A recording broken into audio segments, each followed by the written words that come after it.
Muzika e lartë ishte kthyer në shqetësim për banorët e Tiranës. Policia gjobit lokalin me 3 milion lek. Policia e Tiranës ka gjobitur me një shumë prej 3 milion lek të vjetra një lokal në kryeqytet për muzikën e lartë vendosur nga menaxherët dhe stafit cilët ishin kthyer në problem për qytetarët e zonës.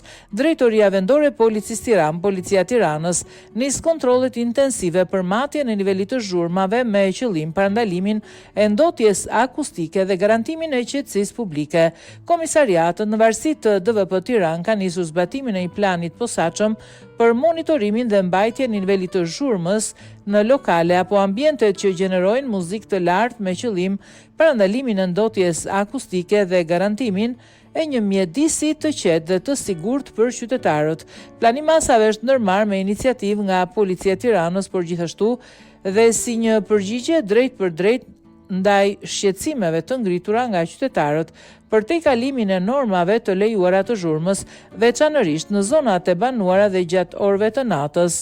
Matjet po kryen me pajisje të certifikuara në përputhje me standardet ligjore teknike për kontrollin e ndotjes akustike.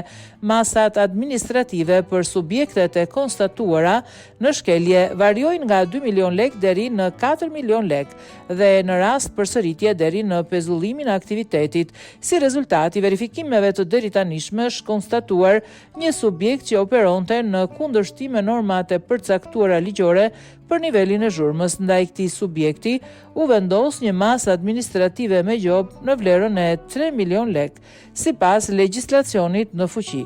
Drejtoria vendore e Policisë Tiranë garanton vijimin e kontrolleve në mënyrë të pandërprerë dhe u bën thirrje qytetarëve të raportojnë çdo rast të ndotjes akustike përmes numrit pa pagesë 112 apo pranë komisariateve përkatëse.